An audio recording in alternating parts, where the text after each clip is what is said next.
रूस का वो हिस्सा जहां तापमान -50 डिग्री तक गिर जाता है, एक ऐसी जगह जहां बहता हुआ पानी हवा में ही बर्फ बन जाता है, जहां इंसान की पलकें आपस में चिपक जाती हैं और जहां सांस लेना भी फेफड़ों में कांच के टुकड़े चुभने जैसा महसूस होता है। साइबेरिया का ये बर्फीला रेगिस्तान दुनिया की सबसे खौफनाक जेलों का घर रहा है। इन जेलों को गुलाग कहा जाता था। यहाँ लोहे की सलाखें इतनी ठंडी हो जाती थी कि अगर कोई गलती से भी उन्हें नंगे हाथों से छू ले तो उसकी त्वचा हमेशा के लिए वहीं चिपक जाती थी।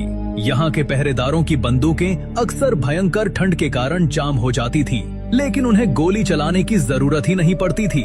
इस जगह से भागने का ख्याल भी सीधा मौत को दावत देना था। अगर कोई कैदी दीवारों को पार कर भी लेता तो बाहर मीलों तक फैली सफेद मौत यानी साइबेरिया की जमा देने वाली ठंड उसे कुछ ही घंटों में बर्फ की मूर्ति में बदल देती थी। लेकिन इतिहास गवाह है कि जब इंसान का शरीर हार मान लेता है तब उसका दिमाग ऐसे रास्ते खोज निकालता है जिसकी कोई कल्पना भी नहीं कर सकता। एक कैदी ने इस नामुमकिन काम को मुमकिन कर दिखाया। उसने किसी धारदार हथियार, सुरंग या शारीरिक ताकत का इस्तेमाल नहीं किया। उसका हथियार था गणित। उसने संख्याओं, कोणों, समय और प्रकृति के गणितीय नियमों का ऐसा जाल बुना जिसने दुनिया की सबसे सुरक्षित जेल की धज्जियां उड़ा दी। उसने पहरेदारों की शिफ्ट बदलने का समय, सूरज की रोशनी के गिरने का कोण और यहाँ तक कि हवा में बर्फ के गिरने की गति को कैलकुलेट किया। तो चलिए आज के इस रोंगटे खड़े कर देने वाले सफर में हम जानेंगे कि कैसे एक जीनियस दिमाग ने मौत की आंखों में धूल झोंकी। क्या वो अपनी इस कैलकुलेशन से जेल की दीवारों को पार कर पाया या खुद ही बर्फ में अपनी कब्र खोद बैठा? इस कहानी को अंत तक जरूर सुनिएगा, क्योंकि ये सिर्फ एक कैदी के भागने की कहानी नहीं है, ये इंसान के दिमाग की असीमित ताकत का सबसे बड़ा सबूत है। इस कहानी की शुरुआत होती है अलेक्जेंडर नाम के एक शख्स से। अलेक्जेंडर कोई पेशेवर मुजरिम, चोर या हत्यारा नहीं था। वो एक बेहद ही प्रतिभाशाली गणितज्ञ था, एक ऐसा इंसान जो संख्याओं से बात करता था। यूनिवर्सिटी में अपने शानदार काम के लिए पहचाने जाने वाले अलेक्जेंडर को एक राजनीतिक साजिश के तहत झूठे आरोपों में फंसाकर साइबेरिया के सबसे खूंखार गुलाग में भेज दिया गया। जब अलेक्जेंडर पहली बार उस गुलाग में पहुंचा तो उसकी आंखों के सामने का नजारा किसी जीते जागते नर्क से कम नहीं था। कैदियों की हड्डियां दिखाई दे रही थी, उनकी आंखों में कोई उम्मीद नहीं थी। दिन में 15-15 घंटे कोयले की खदानों या बर्फ तोड़ने का काम और रात को लकड़ी के सख्त तख्तों पर सिकुड़ कर सोना। रोजाना कई कैदी ठंड और भुखमरी से मर जाते थे और उनकी लाशों को बर्फ में ही दबा दिया जाता था। शुरुआती कुछ महीनों में अलेक्जेंडर भी टूट गया था। उसका शरीर इस अमानवीय यातना को सह नहीं पा रहा था। उसे लगने लगा था कि उसकी सारी पढ़ाई, उसका सारा ज्ञान इस सफेद नर्क में बर्फ बनकर खत्म हो जाएगा। लेकिन एक दिन जब वो पत्थर तोड़ रहा था, उसकी नजर एक वॉच टावर पर पड़ी। उसने देखा कि टावर की परछाई दिन के अलग अलग समय पर एक निश्चित पैटर्न में बदलती है और उसी पल अलेक्जेंडर के अंदर का मरा हुआ गणितज्ञ फिर से जिंदा हो गया। उसने महसूस किया कि ये जेल, ये पहरेदारी, ये सुरक्षा सब कुछ एक सिस्टम है और जहाँ सिस्टम होता है वहाँ नियम होते हैं, जहाँ नियम होते हैं वहाँ गणित होता है। और गणित की एक खासियत है कि अगर आप उसे ध्यान से देखें तो वो अपनी खामियां खुद बता देता है। अलेक्जेंडर ने अब एक नया लक्ष्य तय कर लिया था। उसने चुपचाप बिना किसी को भनक लगे पूरी जेल का सीक्रेट ऑब्जर्वेशन शुरू कर दिया। उसके पास न कोई डायरी थी न कोई पेन। उसका दिमाग ही उसका एक लौता सुपर कंप्यूटर था। उसने हर दिन पहरेदारों की हर एक हरकत को गिनना शुरू किया। गुलाग में 4 मुख्य वॉच टावर थे जिन पर स्नाइपर्स तैनात रहते थे। अलेक्जेंडर ने अपनी दिमागी घड़ी से समय मापना शुरू किया। उसने गौर किया कि भयंकर ठंड के कारण इंसान का शरीर एक स्वाभाविक प्रतिक्रिया देता है। पहरेदार मशीन नहीं थे, वे भी इंसान थे।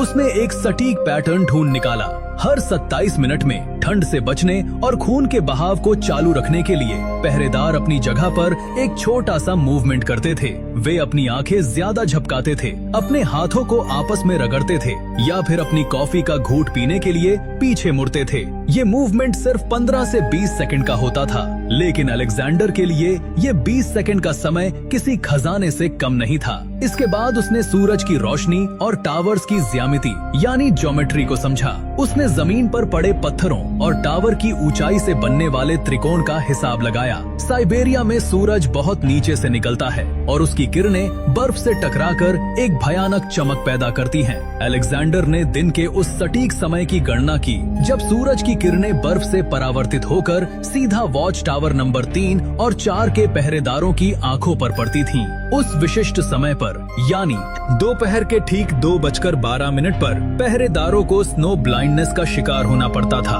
उनकी आंखों के सामने कुछ सेकंड के लिए एक सफेद धुंध छा जाती थी, लेकिन सिर्फ इतना काफी नहीं था। जेल की बाहरी दीवार 12 फीट ऊंची थी, जिस पर कंटीले तार लगे थे। अगर वो पहरेदारों की नजर से बच भी जाता तो उस दीवार को पार करने में उसे कम से कम 2 मिनट लगते और 2 मिनट के अंदर कोई न कोई उसे देख ही लेता। उसे एक ऐसे आवरण, एक ऐसे पर्दे की जरूरत थी जो उसे पूरी तरह से गायब कर दे, और ये पर्दा उसे प्रकृति देने वाली थी। अलेक्जेंडर ने हवा के दबाव, तापमान में होने वाले अचानक बदलाव और बादलों के रंग से साइबेरियाई बर्फीले तूफानों के आने का पैटर्न पढ़ना सीख लिया। उसने हिसाब लगाया कि जब हवा की गति 60 किलोमीटर प्रति घंटा होती है और तापमान -40 डिग्री से नीचे जाता है तो बर्फ के कण इतने घने हो जाते हैं कि इंसान अपने हाथ को भी नहीं देख सकता। दृश्यता एकदम शून्य हो जाती है। अब अलेक्जेंडर के दिमाग में सारी कैलकुलेशन पूरी हो चुकी थी। 27 मिनट वाला पहरेदारों का लूप, 2:12 का स्नो ब्लाइंडनेस का समय और एक भयंकर बर्फीले तूफान का आना, उसे इन तीनों घटनाओं को एक साथ एक ही समय पर घटित होने का इंतजार था। प्रायिकता यानी प्रोबेबिलिटी के हिसाब से ऐसा संयोग लाखों में एक बार होता है। महीनों बीत गए। अलेक्जेंडर हर रोज आसमान की तरफ देखता, हवा की गति को अपनी त्वचा पर महसूस करता और अपने दिमाग में चल रहे फॉर्मूलों को दोहराता। उसके साथी कैदी उसे पागल समझने लगे थे, क्योंकि वो अक्सर हवा में उंगलियों से कुछ गिनता रहता था। और फिर वो दिन आ गया। दिसंबर का आखिरी हफ्ता था। सुबह से ही हवा में एक अजीब सा भारीपन था। आसमान गहरे स्लेटी रंग का हो गया था और तापमान भयानक तेजी से गिर रहा था। अलेक्जेंडर समझ गया कि आज प्रकृति उसका साथ देने वाली है। उसने अपने कपड़ों के अंदर अखबार के टुकड़े और सूखी घास भर ली ताकि बाहर की जानलेवा ठंड से कुछ हद तक बचा जा सके। उसने कैंटीन से चुराए हुए कुछ सूखे बिस्किट अपने जूतों में छिपा लिए। दोपहर के 1 बज चुके थे। हवा की गति तेज होने लगी थी। बर्फ के छोटे छोटे टुकड़े चाबुक की तरह चेहरों पर पड़ रहे थे। जेल के सायरन बजने लगे, जिसका मतलब था कि सभी कैदियों को वापस बैरक में जाना है। अलेक्जेंडर बैरक की तरफ जाने वाली लाइन में सबसे पीछे था। वो अपने दिमाग में सेकंड्स गिन रहा था। 1:55। हवा की रफ्तार 80 किलोमीटर प्रति घंटा हो गई। तूफान ने भयानक रूप ले लिया। सफेद धुंध ने पूरी जेल को अपनी चपेट में लेना शुरू कर दिया। 2:08। वॉच टावर के पहरेदार ठंड से ठिठुर रहे थे। अलेक्जेंडर की नजरें टावर नंबर 3 पर थीं। 2:11। बर्फ से टकराकर सूरज की एक हल्की सी किरण सीधा टावर के शीशे पर पड़ी। पहरेदार ने अपनी आंखें मलने के लिए हाथ उठाया और ठीक 2:12 पर जब पहरेदार का 27 मिनट वाला लूप पूरा हुआ, जब उसकी आंखों पर चमक पड़ी और जब तूफान ने अपनी सबसे खौफनाक शक्ल अख्तियार की, अलेक्जेंडर बैरक की लाइन से बाहर निकल गया। उसका मास्टर प्लान अब एक्शन में आ चुका था।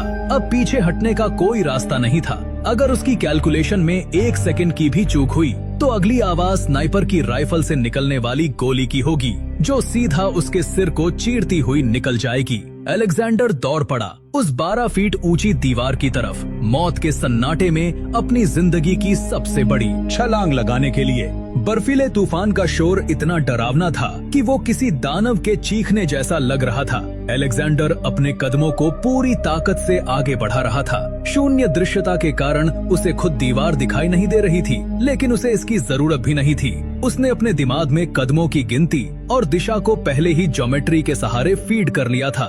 ठीक 62 कदम उत्तर पश्चिम की ओर, 60, 61, 62 और उसके हाथ बर्फ से ढकी उस ठंडी ईंटों की दीवार से टकराए। तूफान की वजह से कंटीले तारों पर बर्फ की एक मोटी परत जम चुकी थी, जिसने उनकी धार को थोड़ा कम कर दिया था। अलेक्जेंडर ने अपनी पूरी शारीरिक ताकत, जिसे उसने महीनों से इस एक पल के लिए बचा कर रखा था, एक झटके में लगा दी। पहला पैर दीवार की दरार में, दूसरा ऊपर की तरफ। कंटीले तारों ने उसके हाथों को चीर दिया। खून निकला, लेकिन भयंकर ठंड के कारण खून बाहर आते ही जम गया। दर्द महसूस करने का समय नहीं था। ठीक 4 मिनट 35 सेकंड के अंदर अलेक्जेंडर उस दीवार के दूसरी तरफ था। वो आजाद था, लेकिन ये आजादी बहुत ही छोटी और भ्रम पैदा करने वाली थी। असल में उसने एक नर्क को पार करके दूसरे और भी बड़े नर्क में कदम रखा था। गुलाग से भागना सिर्फ 10% काम था, बाकी का 90% था साइबेरिया के इस अंतहीन बर्फीले जंगल को पार करना। जैसे ही तूफान थोड़ा शांत हुआ और पहरेदारों को पता चला कि एक कैदी गायब है, जेल के खौफनाक सायरन बजने लगे। शिकारी कुत्तों को छोड़ दिया गया। ये वो कुत्ते थे जिन्हें इंसानी मांस सूंघने की ट्रेनिंग दी गई थी। अलेक्जेंडर को कुत्तों के भौंकने की आवाजें सुनाई देने लगी। उसके पास कोई नक्शा नहीं था, कोई कंपास नहीं था और कोई हथियार नहीं था। सामने मीलों तक फैला हुआ टैगा का जंगल था। यहीं से अलेक्जेंडर के मास्टर प्लान का दूसरा और सबसे खतरनाक हिस्सा शुरू हुआ। उसे दक्षिण की तरफ जाना था, जहां एक रेलवे लाइन थी जो उसे आजाद दुनिया तक ले जा सकती थी। लेकिन इस सफेद बंजर जमीन में दक्षिण कहाँ है? यहाँ भी गणित और खगोल विज्ञान ने उसका साथ दिया। अलेक्जेंडर ने आसमान की तरफ देखा। सर्दियों की साफ रातों में उसने तारों के समूहों का अध्ययन किया था। उसने उर्सा मेजर और पोलारिस को खोजा। उसने अपनी उंगलियों से आसमान में त्रिकोण बनाए और जमीन पर अपनी दिशा तय की। कुत्तों से बचने के लिए अलेक्जेंडर सीधे रास्ते पर नहीं चला। उसे पता था कि कुत्ते गंध के सहारे चलते हैं। उसने एक जमी हुई नदी की तलाश की। बर्फ पर चलने से पैरों के निशान छूटते हैं और गंध बनी रहती है, लेकिन ठोस बर्फ के ऊपर हवा गंध को उड़ा देती है। जब वो उस नदी के पास पहुंचा तो एक नई चुनौती सामने थी। नदी पूरी तरह से नहीं जमी थी। बीच बीच में बर्फ की परत बहुत पतली थी। अगर वो गलत जगह पैर रखता तो बर्फ टूट जाती और वो सीधे -0 वाले पानी में गिर जाता, जहां मौत कुछ ही सेकंड्स में आ जाती। यहाँ अलेक्जेंडर ने भौतिकी और गणित का इस्तेमाल किया। उसने बर्फ के रंग और उसमें मौजूद दरारों के पैटर्न को पढ़ा। गहरी नीली बर्फ मतलब ठोस और सुरक्षित। सफेद और पारदर्शी बर्फ मतलब खतरा। उसने अपने शरीर का वजन बर्फ पर ऐसे वितरित किया कि दबाव एक जगह ना पड़े। वो रेंग कर अपनी छाती के बल नदी पार करने लगा। पीछे से कुत्तों की आवाजें अब बहुत करीब आ चुकी थी। टॉर्च की रोशनियां पैरों के बीच से चमक रही थी। जैसे ही अलेक्जेंडर ने नदी का किनारा पार किया, उसने पीछे मुड़कर देखा। खोजी कुत्ते उसी रास्ते पर आ रहे थे, लेकिन कुत्तों को वजन बांटने का गणित नहीं पता था। कुत्तों और पहरेदारों के वजन से पतली बर्फ टूट गई और वे आगे नहीं बढ़ पाए। अलेक्जेंडर ने अपनी पहली बड़ी जंग जीत ली थी, लेकिन असली दुश्मन कोई इंसान या जानवर नहीं, बल्कि खुद साइबेरिया की ठंड और भूख थी। अगले 3 दिनों तक अलेक्जेंडर बिना रुके, बिना सोए चलता रहा। अगर वो एक पल के लिए भी आंखें बंद करता तो नींद उसे हमेशा के लिए अपनी आगोश में ले लेती। ये हाइपोथर्मिया का पहला लक्षण है, जब इंसान को अचानक बहुत गर्मी लगने लगती है और उसे नींद आने लगती है। अलेक्जेंडर का शरीर अब हार मानने लगा था। उसे मति भ्रम होने लगे थे। उसे लगने लगा था कि पेड़ उससे बातें कर रहे हैं या उसके परिवार वाले उसे बुला रहे हैं। अपने दिमाग को जगाए रखने के लिए अलेक्जेंडर ने एक अद्भुत तरकीब निकाली। वो चलते चलते अपने दिमाग में गणित के सबसे जटिल सवालों को हल करने लगा। वो प्राइम नंबर्स का वर्गमूल निकालता। वो पाई की वैल्यू को दशमलव के 100वें स्थान तक याद करता। उसने अपनी हर एक सांस और हर एक कदम को एक रिदम में बांध लिया था। 1, 2, 3 सांस लो, 4, 5, 6 कदम बढ़ाओ। ये गणित ही था जो उसे पागल होने से बचा रहा था। ये गणित ही था जो उसके दिल को धड़कने का आदेश दे रहा था। उसके जूतों में रखे बिस्किट कब के खत्म हो चुके थे। उसने पेड़ों की छाल खाई, जमी हुई बर्फ को पिघलाकर अपनी प्यास बुझाई। उसके पैर सुन्न पड़ चुके थे। उसके होठों से खून रिस रहा था। चौथे दिन की शाम को जब सूरज ढलने वाला था और अलेक्जेंडर की आंखों के सामने अंधेरा छाने लगा था, उसे कुछ सुनाई दिया। ये कुत्तों के भौंकने या हवा की चीखने की आवाज नहीं थी। ये एक यांत्रिक आवाज थी। छुक छुक छुक। उसने अपनी आखिरी बची हुई ऊर्जा को इकट्ठा किया और एक छोटी सी पहाड़ी पर चढ़ गया। और वहाँ नीचे घाटी में उसने धुएं का एक गुबार देखा। ये ट्रांस साइबेरियन रेलवे की एक मालगाड़ी थी। अलेक्जेंडर के चेहरे पर एक ऐसी मुस्कान तैर गई जो शायद सालों से वहाँ नहीं आई थी। उसने पहाड़ों की ढलान का गणित लगाया, गति और समय का हिसाब किया और मालगाड़ी के पास पहुँचने के लिए बर्फ पर फिसलना शुरू कर दिया। ठीक उसी समय जब ट्रेन एक मोड़ पर धीमी हुई, अलेक्जेंडर ने हवा में छलांग लगाई और कोयले से भरे एक डिब्बे में जा गिरा। कोयले की गर्माहट उसे किसी जन्नत से कम नहीं लग रही थी। उसने आसमान की तरफ देखा, तारों को धन्यवाद दिया और अपनी आंखें बंद कर ली। अलेक्जेंडर का क्या हुआ, ये आज तक एक रहस्य है। सोवियत संघ के रिकॉर्ड्स में उसे मिसिंग इन एक्शन माना गया। कुछ लोगों का कहना है कि वो यूरोप पहुंच गया और एक आम जिंदगी जीने लगा, तो कुछ का मानना है कि उसने अपना नाम बदलकर किसी यूनिवर्सिटी में फिर से गणित पढ़ाना शुरू कर दिया। लेकिन उसकी ये कहानी, उसका ये मास्टर प्लान आज भी साइबेरिया की उन ठंडी हवाओं में गूंजता है।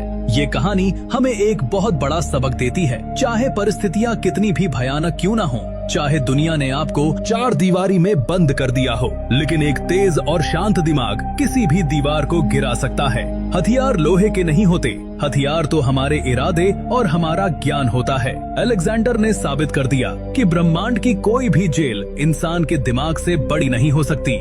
दोस्तों, अगर अलेक्जेंडर के इस रोंगटे खड़े कर देने वाले सफर ने आपके अंदर भी एक रोमांच भर दिया है, अगर आपको लगता है कि इंसान के दिमाग की कोई सीमा नहीं है, तो इस वीडियो को अभी लाइक करें। इस मास्टर प्लान के बारे में आपकी क्या राय है? क्या आप भी मानते हैं कि गणित में दुनिया को बदलने की ताकत है? हमें नीचे कमेंट्स करके जरूर बताएं। इस वीडियो को अपने दोस्तों और परिवार के साथ शेयर करें ताकि वो भी जान सकें इस अद्भुत कहानी के बारे में। और ऐसी ही खौफनाक, सच्ची और प्रेरणादायक कहानियों के लिए हमारे चैनल को सब्सक्राइब करके बेल आइकन को जरूर दबाएं। मिलते हैं आपसे अगले वीडियो में एक और नए रहस्य के साथ।